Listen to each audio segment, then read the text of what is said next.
Welcome, crew, to What Are Your Three, a Channel 3 podcast where we bring a guest from the Channel 3 community, talk through 3 games of their choosing, some honorable mentions, something from the future, and a few other odds and ends to have a video game discussion. Ray, at some point, after 15 episodes, I should probably figure out a good way to do that introduction, but I'm leaving this in and rolling with it. As such, I'm Dan Tucker. With me, as always, is El Ray. Hey everybody, today's guest has already made an appearance with us on C3. She was one of the guests on our Triple Dare Thursday event. She has her own C3 reaction GIF on channel3.gg. It is the Queen of Kong herself, dearestabby, most of the time with an I, sometimes with a Y. You can find her all over. Abby, say hi to everybody. Hi everyone, how are you? I'm very happy to be here. Thanks guys for having me on. And we're happy to have you too, with your Donkey Kong in the background there. Love to see it, first of all. Right, for good ambiance, right? I gotta derail this immediately because the audio slightly cut out there, and I'm leaving this. But Ray, I need to know, when you mentioned Abby having her own graphic interchange format on Channel 3, about somebody gets it, what did you say that was called? It's a GIF. God. It's a GIF. I don't want to hear anything about it. The podcast is done. It's over. It's a reaction. We're done. It is a reaction. You click GIF, and that's what you use. Abby, I have a question for you. Do you celebrate the holidays at all, like Christmas, Hanukkah, anything like that? Did you do that? Did you buy Christmas, people? Yeah. Did you buy anybody what was your favorite gift you got for the holidays? My favorite GIF was a jar of peanut butter. Oh. Got that. Wait. In Elephant and Piggy, the elephant's name is Gerald with a G. So don't tell me that G can't make a just sound. Ooh. There we go. But it's big graphics. time books. It's not Mo Gerald. Willems. It's not Gerald interchange format. You know what? Get back to the game thing. Go to game one. If Mo Willem is it good enough for Mo Willem, it's good enough for me. Now, back to the games. Now, dearestabby, the Queen of Kong herself, and we're going to go through games. So obviously, as the Queen of Kong, we're going to start off with game number 1, which is, of course, Champions of Norrath and Diablo III. So it's a duo there. Now I have to ask, are these two special in that category, or is it more just the action RPG genre in general? Specifically those two, because I have fond memories of playing Champions of Norrath on PS2. In high school with my friends, we would make our plan for the day, whatever we were going to go do, what side quests we had to go, but we would talk about it at school, at the lunch table. We would all ride in the same car, stop at the gas station, and then all ride over to my house and then pack up onto the futon. And we would all sit in front of the TV for I don't even know how many hours until my mom came upstairs and said, okay, time for y'all to go home, get out of my house. And then they would move on, and I would stay home, and we would all pause, save the game, and then we would come up with our game plan for the next day tomorrow at school. And that's just a really good memory I have, specifically of Champions of Norrath. And I think that's where I kind of really found my love for RPG, hack and slash, dungeon crawler-esque games, because there's a slight challenge to some of them. You want to have a little bit of a game plan when you go into some of the higher bosses, kind of want to know what all of your abilities are at that point. But for the most part, it's just kind of taking your time through the game. And I think that's something that I still to this day enjoy about video games. Not necessarily the challenge, but the story and just kind of taking my mind off of things for the day. And then once I was a young adult, it was Diablo III. And it was very much so as the similar story. I had little ones at that point, and it was something to do besides maybe changing diapers or cooking dinner. It was just being able to sit down and get as much loot I could as going through one level or leveling up my character for the night. And I have very fond memories, and I don't know if my little ones remember it or not. I would give them an unplugged controller, and then, you would have an NPC with you, and they would play along with mom. And we would just do that for a little while. It would keep them busy. It'd make me feel good that I was introducing them to something that I loved. So those are 2 of my favorite video games because of such fond memories. So with Champions, were you always playing with your friend? Did you ever go solo adventure, or was it like, no, I'm not going to play until we can get together and do this? Well, it kind of felt wrong if I were to start a quest without them, right? Mm-hmm. How dare I move on through the story without them? Did you ever play? Because now here's a question. 'Cause I think this is a feature that just kind of flew over people's head. Maybe it was just me. Maybe I didn't know. but you could play Champions online if you had the special PlayStation 2 adapter and you plugged it in and you could play. And so I was wondering if you were one of the very few people that knew that the PS2 could play on the internet, essentially. No, I did not know you could do that, but it's so funny you say it because I feel like maybe a couple of years ago I learned that the PS2 had that capability. Like, it was a very Stone Age time for I'm just learning about these things. I felt because PS2 had it, GameCube had 1 or 2 games that you could buy an attachment. You could play online, you plug into an Ethernet, and I felt like no one told anyone that this was there, but somebody knew, I guess. And so I needed to know if you were one of the people. I definitely did not know. Dan, did you know? It was us old people, Ray. I was in college in those times, so we didn't. The only reason we had Ethernet was because we were at college. Otherwise, none of us would have had Ethernet. So yes, we knew, but that was it. I have to say, I didn't know. And at that point, I feel like you've already found ways around. You know, you had the extra controller adapter, so if you were playing with other people, you were playing couch co-op or, locally. Dragging a CRT. Yeah. Right. Absolutely. You found other ways to do it. That was the Xbox's big selling point, was you didn't have to buy the separate adapter. It came with the Ethernet port in it. They tried to make that was the only one that it wasn't a secret. But as far as I know, the PS2 and GameCube, it was a secret that you could play online, and you just had to find out on your own, just like people find out cheat codes and all these speedrun stuff. It's just magically there. So Diablo 4 was announced now almost like 4 years ago, back in 2019. It's supposed to come out this year. Is that something that you would pick up and play? It's like, do you follow the Diablo stories? Was Diablo 3 just something just to do because you need that time to not change diapers, which I understand? Right. I am honestly very excited for Diablo 4 because I feel like fans of the series have been sitting on teaser trailers for how many years now? And we got a brief glimpse of Lilith, maybe 2-3 years ago? I feel like I remember seeing that very first clip and just thinking how beautiful that cutscene was. And I was just talking about this. I said, I'm curious to know if Diablo is going to be heavily involved in this game, with Lilith being featured so prominently in that trailer. I'm curious to see if she's going to be the main antagonist or if she will just play a vital part in it. But I'm very much so looking forward to it. I'm not one to typically pre-order a game, but I think this might be something that I have to go and do quickly. And so last thing, did you have a favorite class in Diablo? Was there one? Is there a go-to class? I'm typically a barbarian. I like to rush in there and I like to do as much damage as possible. I don't want to have to strategically map out doing a bow and arrow from 6 clicks away. I don't want to have to think about it. I just want to go in there and tackle my enemies and then be done. Actually, I feel the same way. If I have a choice, I'm like, can I just get a really big sword so I can swing it hard? Like that's, I'll be very happy about this.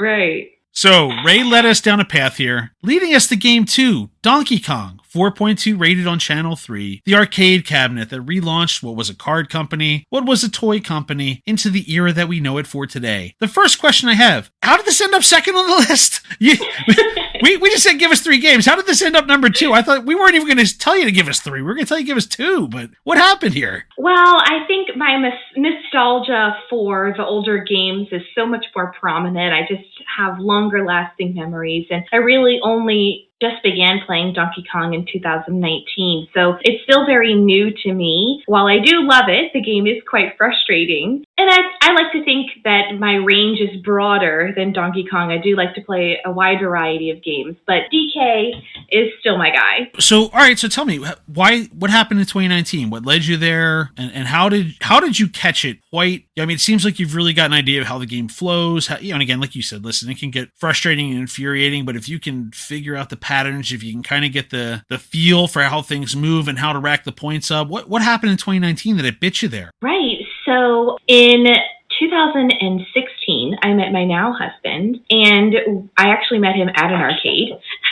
And at that arcade that night, they were having an arcade tournament, and we just started chatting, getting to know each other. And in doing that, you're learning more about people. And he would play video games, and I would say, well, you can do that. I want to do that too, right? And fast forward through the years, I would play different games, and he set up a gauntlet for me for different games. So it actually started with Miss Pac-Man, because I had that at my grandparents' house when I was young, and he would say, okay, if you can reach this score, it would be pretty good. You'd do pretty well in a tournament, and it would be a different game the next week we would practice, and he would teach me how to play all these ones. Well, in doing that, it was really important for me to record my games, so I would stream on Twitch, and I would play all of the different games through the gauntlet, whatever it was that week. And I would be able to watch them back and practice and see, okay, well, I did this wrong on this level. And it wasn't until I began streaming Donkey Kong that the Donkey Kong community kind of found me. And the way they would come in and they would offer advice for different levels, and they would share my excitement whenever I would reach a new level. That was about 2019, so that's where I kind of landed on it. And then I remember very clearly, by the end of 2019, I was joking around saying I was so bad at Donkey Kong that I was the opposite of the King of Kong. I was the Queen of Kong, and then I wanted to go into 2020 becoming better at Donkey Kong, practicing, earning the title of Queen of Kong. So it was kind of a gradual process of me finding Donkey Kong community supporting me, and my husband teaching me all the things along the way, and then really just kind of finding my love within the community for this game, and that kind of encouraging other players along the way, because if you've ever played Donkey Kong, it's not an easy game. It can be troubling, and people get really stressed out with it. But I like to remind people, I just started playing, and if I can do as well as I do, you put some practice in it, I know that you can do good too. Fair enough. That's actually pretty wholesome. The extent of my Donkey Kong knowledge in general, there's somebody named Mickey Wins who Ray and I have played a plenty of Mario Kart with, he's got plenty of high scores up there. So it's a realm. I go in, I pop a couple quarters in, and I'm done. I can't do much more than that with Donkey Kong. So I'm always impressed when, watching people like you, and you've got, it's on like Donkey Kong Tag on Channel 3. It was a big night for Donkey Kong there with the previously mentioned Triple Dare in there. It's always impressive just watching people who really know what they're doing, making that game work. So what's your highest score? What have you capped out at? Do you know? Currently, my high score is 262,600. I'm happy if I get to 20. So I can get a couple levels in. I kid, but that's it. That's it. So the other, we were talking a little bit before this. Scrolling the Instagram. Rest in peace again, Tomb Raiders. We had a little discussion that'll make its way to the end of the episode here before we started. So what's the memorabilia situation? Look like you got some. You've got some. I do. I have some fun things up on top of my cabinet. So mostly, I'll move my mic a little bit closer so I can kind of look, and I don't know if you guys can see it. I'll point some things out.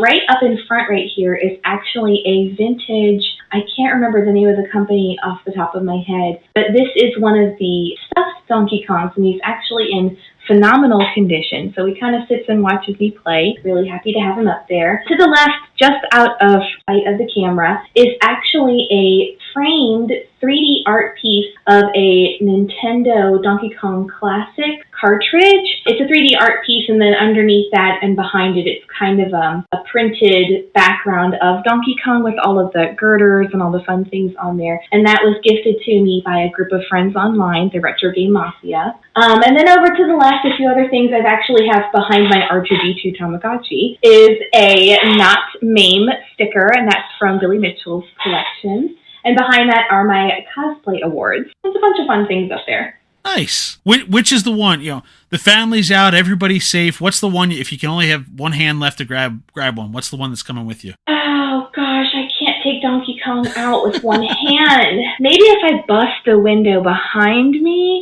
I can kind of hoist it up and out of there. I don't know. Probably the stuffed Donkey Kong, just because he's so dang cute and really hard to find. A lot of the stuff up here is sentimental value, but I think if I was going to have to sell stuff to replace everything I lost in the home, I might get a few bucks off of him. Fair enough. All right, let's move on to the next set of games here. So you smuggled two in again here, combining, rightfully so, Star Wars The Force Unleashed 1 and 2. Got a 4.2 and a 4.0 rating on Channel 3. So tell me, of all the Star Wars games, and we're going to get to some more a little bit after this, but, Force Unleashed, how'd that one end up making the list here? It is so good. I think a lot of times with retro games, they don't typically hold up to today. Something about them feels clunky. The controls don't always transfer over. And I will be very honest, I haven't played very many Star Wars games. As a Star Wars fan, that almost feels wrong to admit. But I was just on a kick after playing Fallen Order. I was like, there has to be more that I think I'll love. And a few people suggested The Force Unleashed to me. And after doing some homework on both of them, there's actually available through Xbox, through the Microsoft Store, The Force Unleashed. You can get them on there now. And then someone had said that those were the best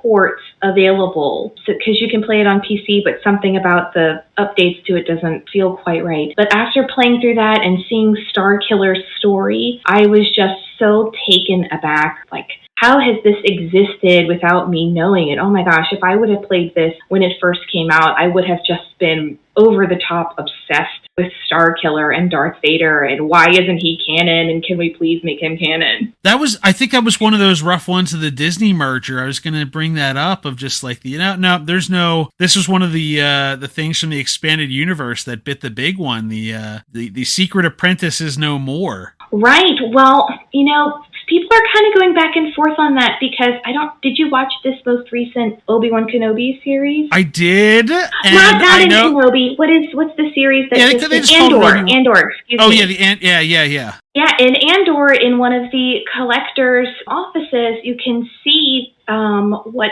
some people say it's Starkiller's or something very similar to Starkiller's uniform. That garb he wore. Yeah, I couldn't figure out what was Easter egg versus, what are the things they can kind of sneak in there, and I don't know. Right. Kind of curious. I'm fingers crossed because I think Sam Witwer would just knock it out of the park. If they ever got him in and they made a story for him, he would absolutely do phenomenal. So what was that's a game that I don't necessarily remember the most of playing it, but I remember moments of that game. Like, that's a game of just moments. Is there a moment in that one or a particular section of that game that really sticks out to you? Because there's a few that I can think of that I'm like, okay, this is why they made this game. They're taking full advantage of a video game for Star Wars here. I think so. In the first game, the very first opening sequence, you're playing as Darth Vader, which is kind of, if you're a Star Wars fan and you get to be Darth Vader in any sense of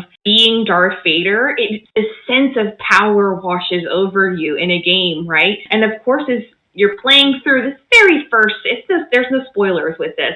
You're just overpowered. One press of a button knocks out all of the enemies in your path. It's just so cool to experience. And then you begin the story as Starkiller. And then anytime during a game when you play against Darth Vader, there's kind of the opposite reaction where you're like, oh my gosh, please don't hurt me. You're always very wary of your moments and of your movements and all the things that are happening at one time. And there's a very specific moment, and I'm almost positive I have it highlighted on my Twitch, or at least at one point it was, where I was just so fascinated in the moment as a Darth Vader fangirl. I was like, please don't hurt me. I just want to watch. I just want to see what you're doing. I just want to look at you for a minute. Please leave me alone. See, that was the beginning. I never got into the comic books comic books, I guess, have really just been since the Disney takeover also, but that was probably the first time where I think I veered away from my Darth Vader as a chump take, because in the movies he historically has been. And people don't know. They're not like, oh, look at him in Rogue One, look at him in Obi-Wan. He's just tearing people, throwing people off a ceiling. I'm like, he was a chump in the movies. Let's be realistic. I can go into the Boba Fett take, but that game captured that pretty well, though, where you see just like, okay, this is what could have intimidated you. This is what in people's heads intimidated you with Darth Vader. And they really captured that in that game. They did, and even more so in the second one, and I'm not going to spoil it, but there's a moment towards the end where you really just are taken back, and it almost, I don't want to say it breaks the fourth wall, but it forces you as a player to a player within the Star Wars universe to really consider how this rest of the game is going to play out. And that's something that I don't think I've ever really experienced before. There's just something so cool about how the second one plays out. And I will say the second game is significantly shorter than the first one. So if you're looking to experience something that still has a lot of action, a lot of story, but doesn't take a lot of time, 10 out of 10 on that one. Just play it. You won't regret it. Well, thank you for walking us through your 3 games there, an alliteration that I managed to say much better than I did trying to say breadcrumbs earlier in this conversation, which will not be a part of what you've heard right now. So that's a reference that makes no sense. But That said, we're going to move into your honorable mentions, and we're going to stick with Star Wars as we do so. And you previously mentioned Star Wars Jedi Fallen Order. I have to ask, my first question, you mentioned you've got the R2-D2 Tamagotchi hanging out up above you there. Where does BD-1 rank in Star Wars droids all time? BD-1's cute. I would not say he's my favorite droid. I think that there are other droids that I think are far superior. Not to put down BD. He's really cute. I think he's great. But I would definitely... droids like K2SO, I think, have such an element about them that BD cannot compare to. Do we get K2SO in Android Season 2? Like, everybody was waiting for it in Season 1 when the droid came up. You're like, wait, are we getting... No, wait, what's going on? Is it... Anyway, sorry, I'm veering off. Get back on track. Sorry, get back on track here. All right, so Fallen Order, that's another game where, seeing this on your list and seeing Force Unleashed 1 and 2 on here, I have this sense of dread every time a Star Wars game is announced. I don't know why, but I feel like it's going to be a letdown. And it happened with Force Unleashed where I'm like, oh, come on. Are we really doing this? This can't be that good. And then I play, I'm like, okay, this is pretty awesome. And the same thing happened with Fallen Order. Like, I took my time. I kind of skipped it. Finally, the way I picked it up was I've been trying for a year to get a PS5. And I heard from somebody like, you sign up for PlayStation Direct, but you have to make some purchases. And I hadn't bought anything with my PS4 in a while. So I paid for that and set up the download for it that had the PS4 and PS5 version. Anyway, I just have to say, like, the week after I did that, I got the PS5. It worked. But finally, I cracked Fallen Order, and I've said it on here, so Ray's had to hear me talk about this before, but just that opening level of the game, I'm like, oh, the music's playing, and they've got this stuff off in the background there, and you're moving around these Star Destroyers and everything that are being cut up, and you get, I'm just catching up. My son, and again, I'm sending us off on a tangent here, and forgive me for anybody who's shuts it off here, but I didn't watch Star Wars Rebels when it came out because I'm like, oh, look, they're just doing some kiddie Disney show. And I had friends who were telling me like, no, that's bad advertising. You shouldn't have done that. Dave Filoni's sneaking a really good Star Wars story in here. He's just not telling anybody. So finally, a couple years ago, I watched that with my son. So I start getting all this Inquisitor stuff in there. And like, they put all this in the middle of it. I'm like, this is awesome. Like, what happened here? So anyway, like, forgive me for that little detour there about the sense of dread about these games. But like, so tell me about this one. How'd this fall in the honorable mentions? And I apologize if I took anything away from you there. No, it's okay. It's great. I love hearing, any Star Wars fan interaction is so appreciated because no two fans have the exact same opinion. And they'll let you know that too. and that's great. That's what I love about the universe and all of the fans. I think Fallen Order came up as an honorable mention because it's still so fresh on my brain. I have this sense and feeling of, God, I got to go back and get 100% on each of those planets. There's more to discover. I feel like, it's always like, you probably should go back and do this, the backlog. But once you've already finished it, there's really no rush or urgency to go back to it. But it's just so beautiful, and the elements of the game, and different from The Force Unleashed, where in The Force Unleashed you're playing, leaning more so towards the dark side. In the Fallen Order, you're definitely a light side, user. And it's really cool because the way Cal moves isn't very aggressive. He kind of goes with the flow for all of the things. And I just really enjoyed the story. And with the new game coming up, what is it, Rise? I'm sorry, I can't think of the title off the top of my head. Survivor. I think with that coming up, I do have a feeling of, okay, now I really have to go back and play through all of it again, just so that I can kind of relive the story, relive all of it. And the whole Inquisitor plot, like you were just saying, is just peak Empire, galactic evil, like all of the different variations and how far Darth Vader just spreads, how this universe interacts, is just wonderful. I really love it. I love the Inquisitors. I think the Second Sister is peak, and I almost wish that Second Sister was in Obi-Wan and not Third Sister. I have some very strong opinions. We're steering away from that one because there's no good way that conversation is going to end. I can't move it. What I was going to say though, so you hit on one of the things though that I can't resist with the game, but drives me nuts at the same time of just like trying to 100% the planets, right? You've got to backtrack once you've got new skills and go back and like, I need that 17th lightsaber hilt that I'm never going to use just so I can say I collected it. And that's where I'm like, I'm starting to lose my collectathon thing with some of these games. I'm like, come on, take that. If there's one thing I got to ask him, we'll get to this.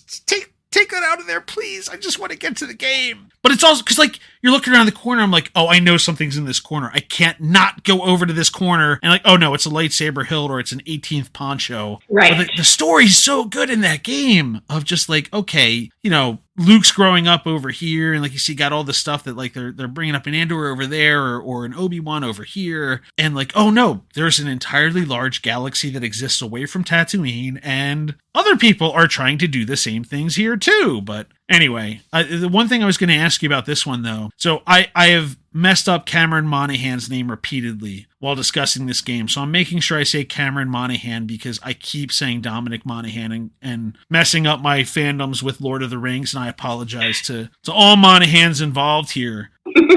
He's right there. He's ready to go. I need Disney. This is my plea. And again, I apologize for taking your time with this, but I'm going to let you I'm go. ready to hear this. Cameron Monaghan's right there. The Last of Us is taking off on HBO, Disney. If you're going to give us a show, give us Fallen Order. Cameron Monaghan's right there. Let's go. Make it happen. Give us 6 episodes of Fallen Order. Really? You think so? You think he could do that? I didn't even think about it until he came out at the Game Awards. And I'm like, oh my God, I didn't realize it was the guy who was the Joker on Arkham, or in whatever it was, the Arkham show on Fox. I'm like, oh, they just straight up used him. Let's go. He is there. He is ready. He's waiting in the wings. We're dancing around it here. We've got this, Rebels timeline. He's there. Come on, just give him the show, guys. Let's go. Give him the show.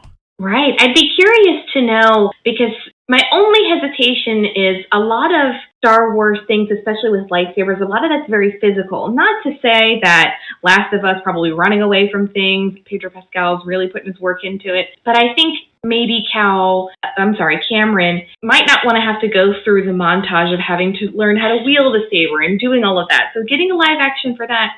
Now, I could be underestimating him as an actor, because plenty of actors have done it before and they've done fantastic jobs. But I don't know. The action we get out of Fallen Order is really cool. He has some pretty high expectations for wielding a saber. Yeah, it's funny too. So I was trying to figure out, like, there's a lot in that game where, like, okay, if they strip it down, maybe it'll work. I don't know. I'm off my soapbox now. I'm carrying on. Goodbye. I'll just say I think The Last of Us is setting a very dangerous precedent, because there's a lot of video games that the TV shows or the movies are really bad. Like, they're more bad than good.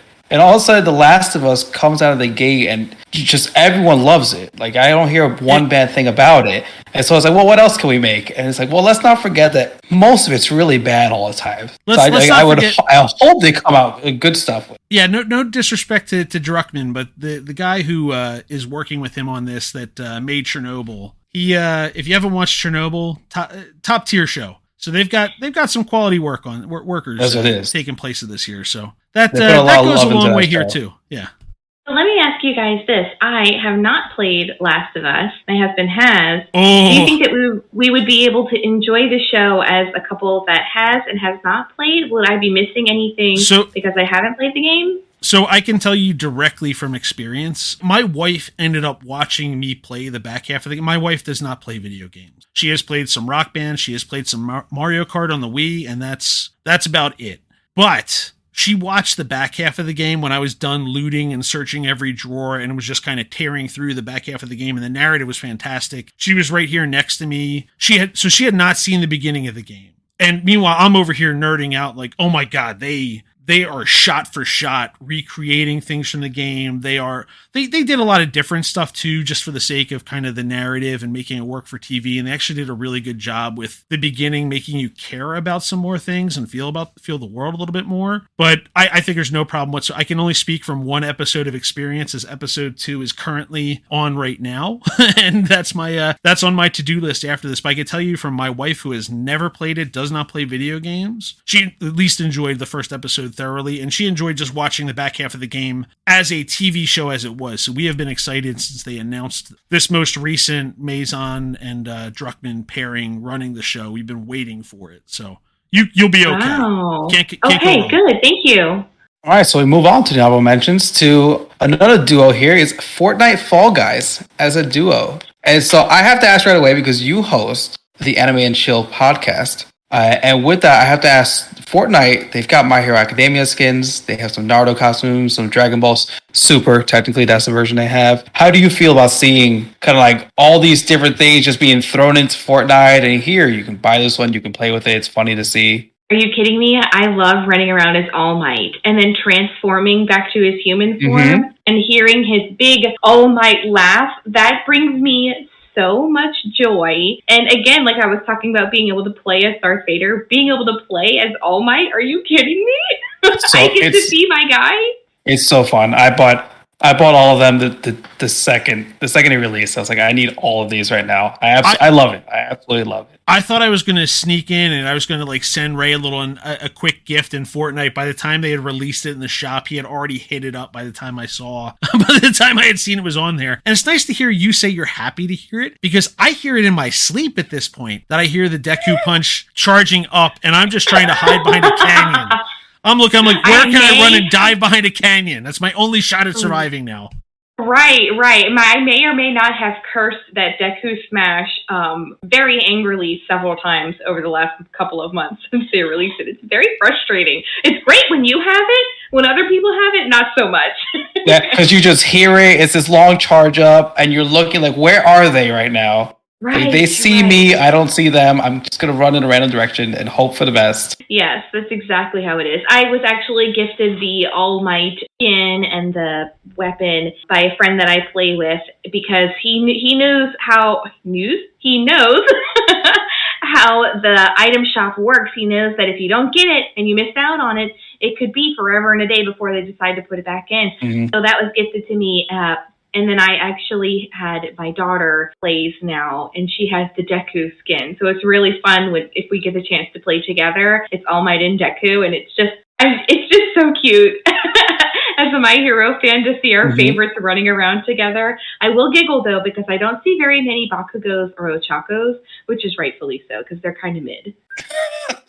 So are you playing... with Fortnite Fall Guys together, I assume these are just like good. You're having fun playing with other people, or these solo adventures for you? I do mostly solo, so I will be very honest. I know that both of those are favorites here on Channel 3, which is great because I didn't know that there was such a community that loved these games as much as I do. I just kind of downloaded them for fun, and I only very recently started playing Fortnite. I think, December is when I finally bit the bullet and said, okay, I'm going to start playing this.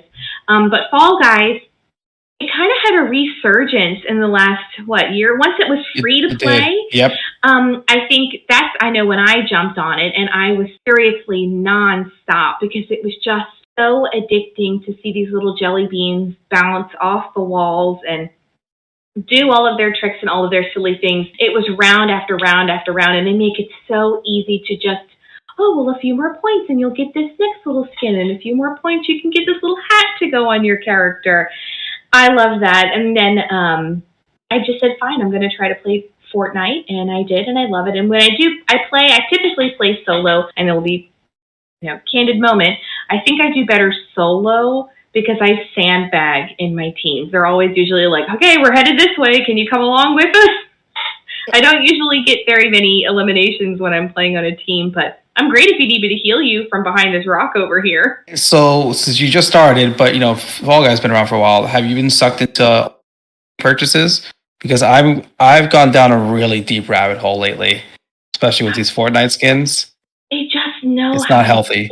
No, I did purchase Fennec Shand skin, and I don't know if I purchased Leia or Leia was gifted to me.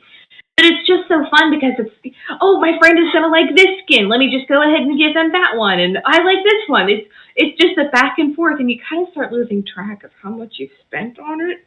It's not cheap. I don't want to think about it. No, it's not. And I always say, I'm not going to pay for this because it means it's absolutely meaningless. And then I paid, and then I did it again, and then I kept doing it. And it's dangerous being an adult. Let me tell you, with adult money. Yeah. Well, I mean, there's worse things you could spend money on, Sure. Probably buy more toys and stuff that you don't need. But Fortnite skins, you're going to use those. I'm going to use them. Definitely going to cycle through that skin. I rotate. Oh, right. I rotate through them. I I was going to say, I think it's just so enjoyable because there's so many different people that play different ways. You know, if you're playing on a team in Fortnite, you might have one person that's really aggressive with their game style. Like they are running in there and they are just blasting through everything and they've got a better aim than you do. And it's really cool to kind of carry the team from behind or be the healer or whatever it is. And something that I appreciate about the game, I get really motion sick for first person games. So games that are popular like Overwatch, or I think Apex is another one. I really want to get in on that action, but because of the camera and the way that it works, I've got maybe 30 seconds into the game before I've got a giant headache. I can't do it. So Fortnite's a lot of fun because I can get in the game, I can enjoy it, I can control the camera, I can get a broader view, and I can sit through 10, 11 rounds. Oh my gosh, that sounds like so many, but they go by so quick sometimes.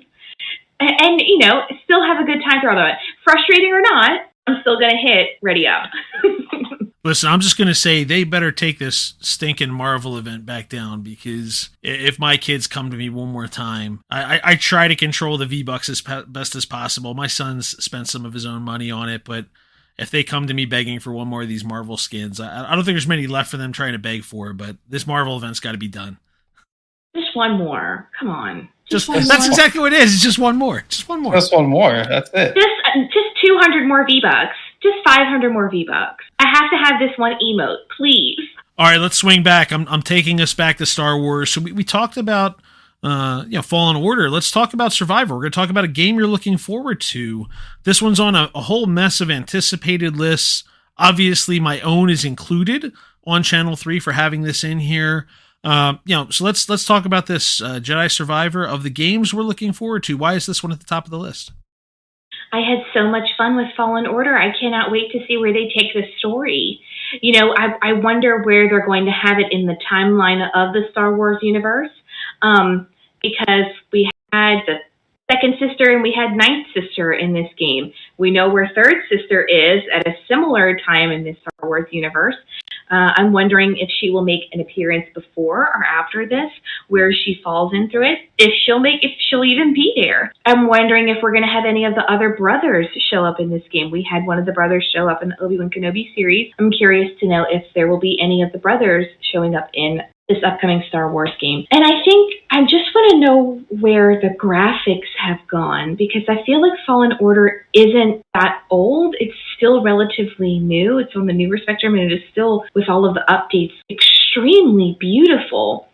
So I am curious to see how lifelike some of these cutscenes are going to be or feel, or, you know, the saber sounds or the saber movements, what other things they're going to add to this universe that we haven't seen before, or niche changes to the things we have seen and allow us to enjoy even more. So I'm really glad. I was really getting worried there for a moment, because I realized the Force Unleashed is a 15-year-old game now, but when you called it retro earlier, I was kicked square in the old age when you did that. So when you started talking about this one that's only a few years old, and I was worried, like, oh my God, is she going to call the one right before this retro now and really kick me in the teeth? Or we're good. Yeah, I mean, even I did the PS5 upgrade for that, which I know they really just kind of, hit a couple buttons and up the textures on. But like you said, I can't imagine what they've got coming with us now with the unleashing the full power of the next gen systems on this one. I'm going to be really curious to see how this looks. And the one other thing I'm going to ask you for this one, on the record, what's your take? So we got,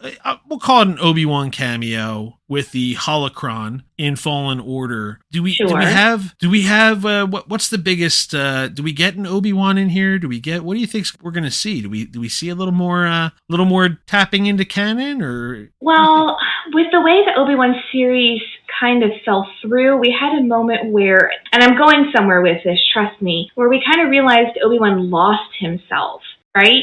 So we kind of have to figure out, okay, if Obi-Wan's sending out messages to people in the galaxy, clearly he's been able to find himself again, right? That's what I like to think. So I would hope maybe he's making a cameo, whether as a holocron. I can't imagine he would be in person, maybe, possibly, but I also feel like the bar with that would also be we'd see a very young Luke. They already broke canon with the Obi-Wan show, so they can do whatever they want with that at this point. So it's really kind of, And that's me. I don't ever like to get my expectations or think too hard about what could or could not be, because then I end up disappointing myself. I say, oh my gosh, we're going to see a young Luke in this game. That's the only possible time frame that they could be in, right? And then this sister's still alive, and then this character's still alive, and they could be in this game for sure, no problem, right? No, I can't do that. So I think specifically what I'm really looking forward to this is just maybe the different planets, because I love Dathomir. We've already went to Dathomir. We've already explored that. How many other planets will we be able to explore in this new game, graphics-wise? And then I would almost kind of like to have a moment where Cal questions what he's, like, you know, obviously we want to have the Force for good. We want to do all of that fun stuff, right? But, like, I love when a character has this internal struggle of, should I really be doing this? Is this really right? I love that in a storyline. So I'm hoping maybe, I don't know, I would like to see that moment. And the other future game you have is one that's, it's so funny because I actually own this game still because my wife owned it. It's just a random game she had. Lollipop Chainsaw Remake. Now I looked into it. It's supposed to be coming out this year. Is it really? That's what it says. It's supposed to be coming out sometime this year. They didn't say when, they just said this year. So maybe it won't be, but they said this year. It has to have new music because of licensing issues. So they got to put new music in. And music was, I feel like, one of the really big parts of it because you just loved rocking out with it. And they're updating it and making quote unquote realistic graphics, which I don't know what that means or how I feel about it, because I felt like there was a very, distinct style to how they did it, and it was purposely made. It's a really outlandish game on purpose. It has these low reviews because I feel like the reviewers just don't want to accept, like, some games just have to be silly. Like, it's okay, it can be over the top, and you can be the high school cheerleader with a giant chainsaw fighting zombies. Like, that's okay. That's the game. We get it. It doesn't really make sense. So, tell me, this game's so much fun. Tell us about Lollipop Chainsaw. It is a lot of fun, and I think sometimes people don't understand the term campy. Like,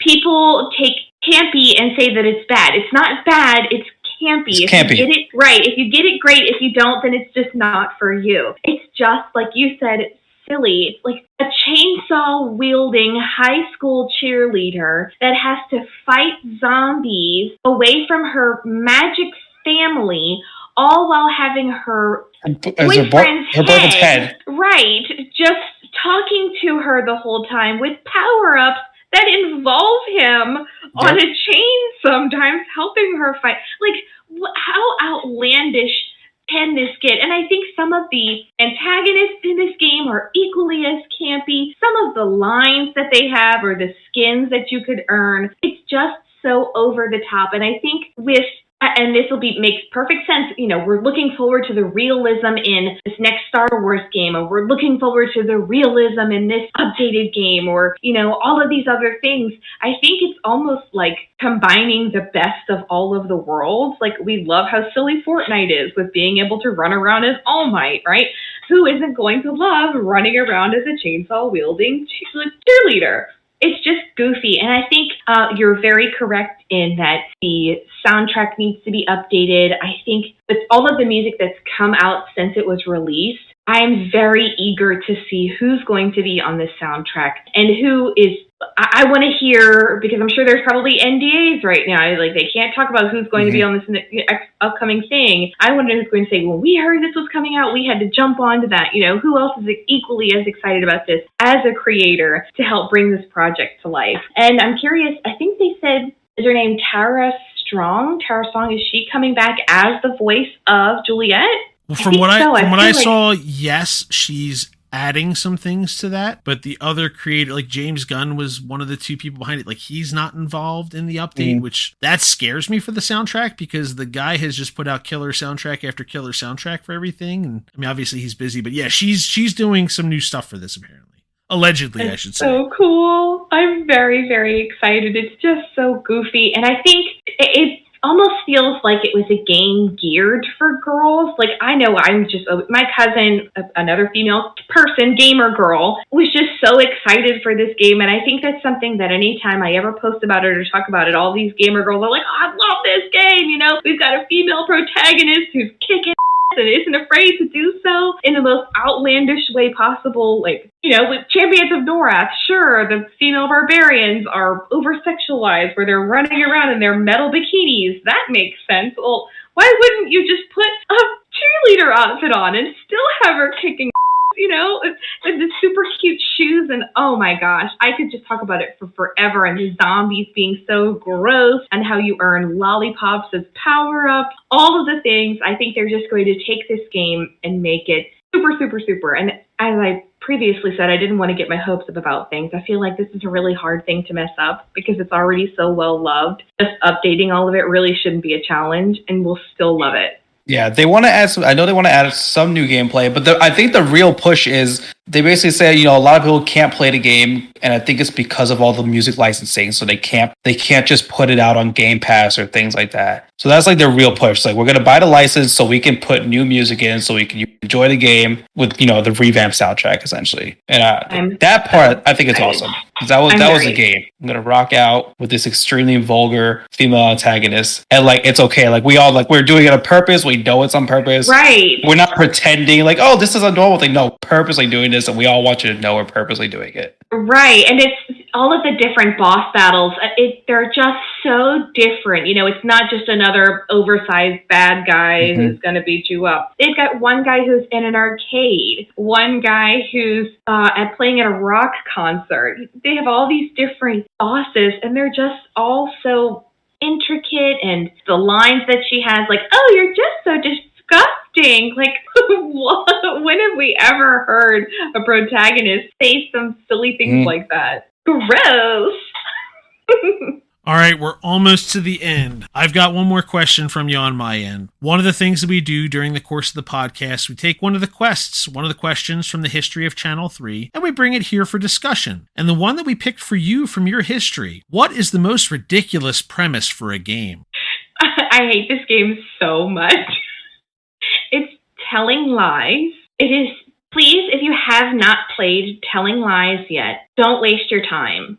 It is the stupidest concept for a quote-unquote, I'm doing air quotes because it's not a real game. It's so stupid. The premise is you play as a man who's gone undercover. Let me backtrack some because that's not a really good description. You are some kind of FBI agent who's doing backtrack work on a man who went undercover for some kind of interrogation thing. And just, if I'm going to be very honest, he can't keep it in his pants, okay?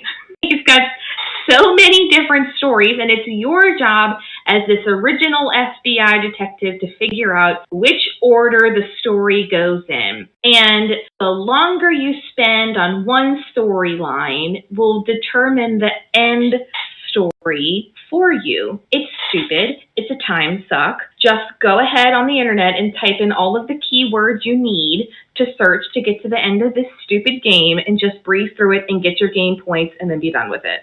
There. If it helps, there's a movie called Missing that does the same. It's because most of it's just it's a desktop game, right? You're going through video files and stuff. There's a movie a few years ago with John Cho called Missing. Just watch that. It's the same thing. And apparently they're making another one this year too. So just have it that. Save yourself the game. I will be honest. There's times in the game where it breaks the fourth wall, where it reminds you that you are playing as a person. So, maybe the cat will jump onto the desk and will kind of jump onto the keyboard and accidentally type in things that you didn't, as the player, type in yourself. So that's kind of cool when it does something like that, or you can see the time on the desktop rolling through and you realize, okay, you've been burning through this much time. That's probably the only saving grace for this game. But really, if I'm an FBI agent discovering this man's life, I think there's better things to do with government money. Sorry, not sorry. No, that's great. That's great how this all comes out to a game. And it's the government should spend their money to pay. If this game is somehow showing us how it's done, it's not good. No. I like it. All right, my last question then is your favorite Channel 3 feature. I love logging on every day and collecting my daily XP. That is just so rewarding. I love going in and I'm wondering, okay, what's today's XP going to be? Is it going to be a 5? Is it going to be a 10? Is it going to be a 50? What could it possibly be? I love logging on and doing that. And then I think the entire setup of the website, I know specifically it would be logging on the daily XP. That's a lot of fun. But I like how user-friendly the entire website is. If I'm looking for a specific game review or if I'm looking to check something, it's very easy to find that. And I just kind of love scrolling through everyone's feed, daily, who shared what. That's always really cool to kind of go through. And I love that it's all gaming centered. Most social media websites feel like a bunch of noise. Like it's, on Instagram, I might get somebody's grandmother's recipe, and I don't really want that if I'm just trying to play video games. I want to see what somebody just got for their, daily score on Fortnite, how many wins they got for the day. That's what I'm looking forward to. And I love that Channel 3 is a highly concentrated version of that. The daily XP has too big of a factor on how my mood is in the morning. That when I get that grade 5, that's a good 15 minutes that I have to reset now for the day. Abby, it just hurts looking at it. Ray, Abby, it's been worse for me because my son's got an account on there, and he likes answering questions, and he'll play in the events on Wednesdays with us. And I have been kicked in the teeth twice with him because did you know there's a legendary XP that's worth 333? I've never gotten it. He's gotten it twice. I thought it was fake the first time someone put a picture of it. I thought it was a joke. I still haven't gotten it. I'm not legendary or ultra legendary as it shows. Oh, that's right. That one's ultra legendary. The 200 ultra legendary. Yes. Ooh. Maybe one day. And with that, we've made it to the end of another episode. Thank you, Dear Stabby, for being with us tonight. You can find the podcast at c3.gg/podcast. They drop every Wednesday morning at 3:33 a.m. Eastern on all the major platforms, including Spotify, Google Podcasts, and Apple Podcasts. I am El Rey. Dear Stabby was our guest. Dan Tucker puts this whole thing together, and now executive produced by Joel Willis. He's given us the full thumbs up. Get ready to see some clips and videos and whatnot. Have a good day, everybody. So Ray planted plenty of breadcrumbs. I told you we're rusty, okay? Bread what? Yeah, that I'm sorry. That one's not making the cut. Okay, deep breath. It's that gas station y'all have down in that greater area. What do you want? Got it. All right. Bucky. All right, so Ray planted some seeds, led a trail of breadcrumbs. God! I'm laughing with you. Yeah, it is bread jums. Right. Hadouken! Are you Lots of wine, still doing the anime podcast? I am, yeah. Gamer? Okay, is it somewhere other than YouTube? Because YouTube, never mind. I just looked in the wrong place. No, it's okay. So it's a little difficult to find on our YouTube because we just opened up designated Anime and Chill YouTube page just early or like late last year. Everything else had been broadcasting on his channel. We had a conversation where we said, we really, people are going to be looking for this, but it's going to be on your channel. We kind of have to push it towards its own thing. And we had a conversation not long ago. We thought maybe we wanted to open up our own Twitch page for it. And that way it's just, when you're trying to spread social media stuff, you have to hit all of the platforms. Otherwise, you're just a drop in the bucket of everything. Right. Okay, good. No, because that was going to come up in a question, and I didn't want to ask a question and be like, oh, yeah, that doesn't happen anymore. Oh, no, it does. We're really working hard on it. Okay. By the way, I was listening to some of it on a random episode. Were you really? How were you liking it? I was listening to the take about how you don't want to read the mangas because then the big drops in the anime, you don't feel it the same.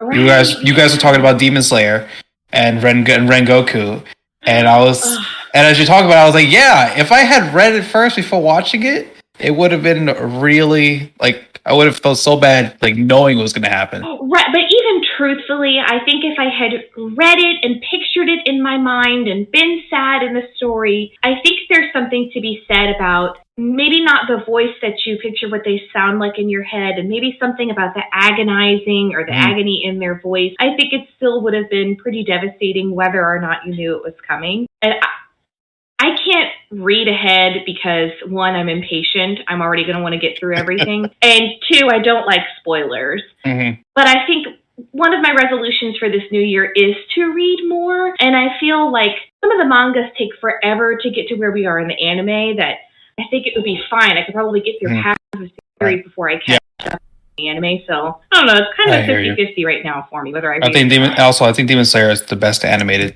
show right now. Isn't it incredible? It's my favorite when it comes to what it looks like. It's my favorite one. The art style is beautiful, and not only that, I've had this conversation a few times recently with people. A lot of times anime shows will peak after their first season. Season 2 always kind of feels like it drops out some. So, or the flip side of that coin is you only get one season of a really good anime, and I think that's because the bar is so high, people really enjoyed it, they're not even going to try to come close to it. Well, now with Demon Slayer, they're 2 for 2 on their seasons. I don't know if you've watched the second season. Okay, they've gotten better. The show got better. Remarkable, and it's just, we're supposed to be getting a new season this year, and people are rumoring that March is when it's supposed to come out, or a trailer's going to drop, or something. And there are really high expectations for it. And and not even like people say high expectations. No, it's astronomical. It's up there. The way the last season ended, I don't know how it goes. I don't know how it goes up because they don't do downtime. No. You do a show like My Hero, well, they'll put you on a peak, and then they'll do a whole season of like the summer, band, and it's like, okay, good, this is funny, we relax, whatever, and now we'll come back to it. Demon Slayer never relaxed. Can I just? That is my soapbox argument with My Hero right now. How?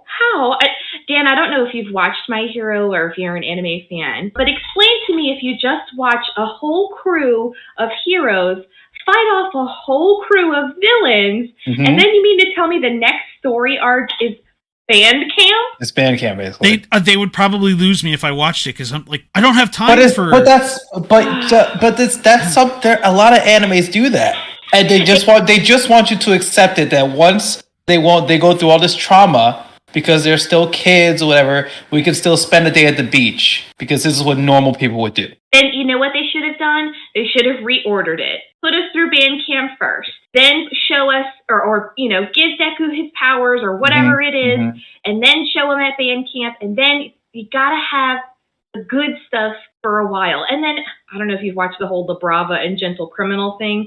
They lost me. I hated every second of that. That was terrible. I hated I think you're on season 6 now. Is it season 6? Yeah, I'm on it. It's up. It's picked. It's like that. Yes, the gentle. They add. Deku adds a power through all that stuff. But I don't care. It's not enough for me to go, wow, Deku, you've really grown. Yeah. It picks like I'm all in on it. Okay, well, good, because I'm stuck on season 4, and it's like, Jesus, how much training can you all get? Yeah, I know. Oh, okay, well, good. Now that you say that it picked up, it really seems like you're into it. I'm gonna have to give it another shot.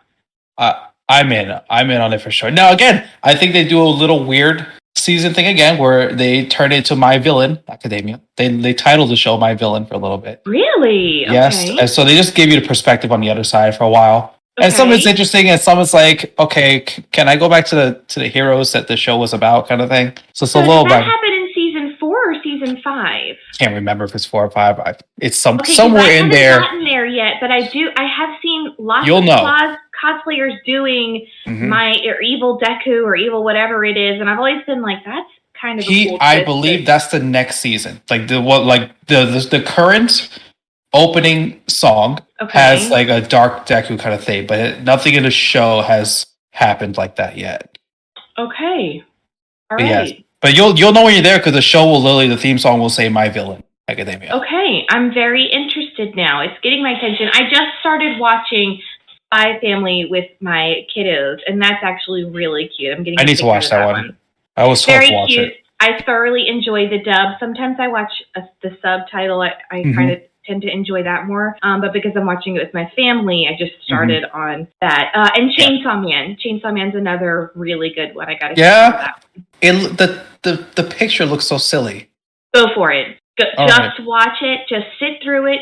And I will be very honest, it is very silly at times. Not family friendly. Save that one for yourself. You don't say with Chainsaw Man. It's a chainsaw. Nothing I've seen with that one. Yeah, nothing I've seen with that one said like, maybe for the maybe the guy who's trying blades for the hands. Yes, for my toddler, right? I say as someone whose wife convinced him to take their 9-year-old to the Murder Doll movie today. No, that one's not. How was it though? I'm not a slasher guy. They loved it. Okay. This was my son's first like movie theater horror movie, so that's fun. It's very soft. It's not it's a PG-13. You can see the seams if you're looking. We're like, I see what they did to make this, and it was a brilliant move on their part because then it got them to get the people taking their near 10-year-old to their first horror movie in the theater kind of thing. So it's a silly little thing. Okay, it's getting pretty good reviews all the way around. I don't think I've ever seen or heard anyone say, "Oh my gosh, it was trash." No. So I'm excited. Maybe I'll go look at it tomorrow. Go for it. Ray, I gotta tell you, Ray, you made the easiest mic check that's ever happened here. That's also gonna be a fun. That's also gonna be like a fun 10-minute after the episode thing that gets thrown on. Listen, there are certain topics that I can talk forever on, and anime and why it's. I just love the best kind of thing ever. I was going to say, I loved Ray putting his demo tape out there trying to get a guest spot on the anime podcast. That's reach out to me. Are you on Instagram? I'm most active on there all the time. Reach out. We'd love to have you on. I'll send you a message. I jumped on your thing too. I jumped on the Instagram page. I went down. Very good. I went down around. Did y'all? Speaking of that, I had the worst tragedy today. I posted about it. What was that? I saw that. What happened? My old dog, because there's no other name for him right now, got into my original PlayStation collection. I have had this thing for over 20 years. I've moved in and out with boyfriends, different houses, state to state, all the different things. I have been able to keep this forever. And today it was finally destroyed. And I have been... Oh, no. I've lost family members. I've lost pets. I've lost important documents. I don't think I've ever been as upset about anything until this happened today, and I am just so devastated. Did the dog just like go into the sleeves and just go for a snack? Like, how did this happen? So where I'm at in the house would be considered the formal dining area, right? But it's just got all of our arcade machines and stuff. So it's got French doors that lead into an office, and then a smaller traditional size door frame with French doors for the kitchen. And the big French doors stay closed all of the time, but the little kitchen doors obviously kind of swing open and close all the time. They never close all of the way. Well, little just made his way on in here, and he's done it before, and usually it's just like, I have paper flyers for conventions that I've gone to, and I couldn't care less if those get eaten. And he actually did eat my Barbie Super Sports disc. He kind of chomped into that one, but it wasn't, it's destroyed, but I don't know that I was ever really going to play it again, so I wasn't as bothered by it. But he just kind of helped himself to where it is, and I've got some giant bookcases, and there they are right on the bottom shelf, right where he can get into them. I just made the mistake of not shutting the door all the way, I guess. You should. The good thing is you should be able. So was that did you have the replacement one posted as the second? No, that is the same one. That was the original. The one that that's the original. Rest in peace.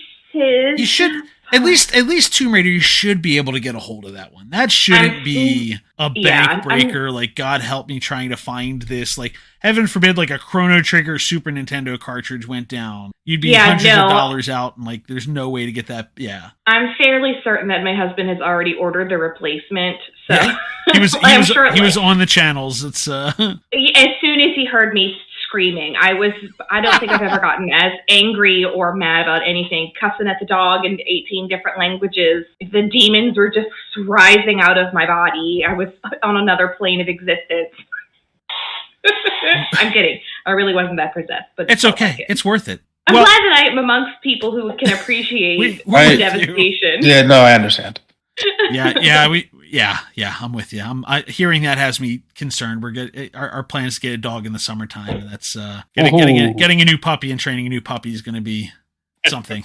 It would have been fun fine. It would have been okay. It's just if I had just shut the door, like it's just like baby proofing, you know? You put the things away, and once they're away, you don't have to worry about it anymore. And I already had an incident, and part of it is shame on me for not putting them just a little bit higher where he couldn't get to him.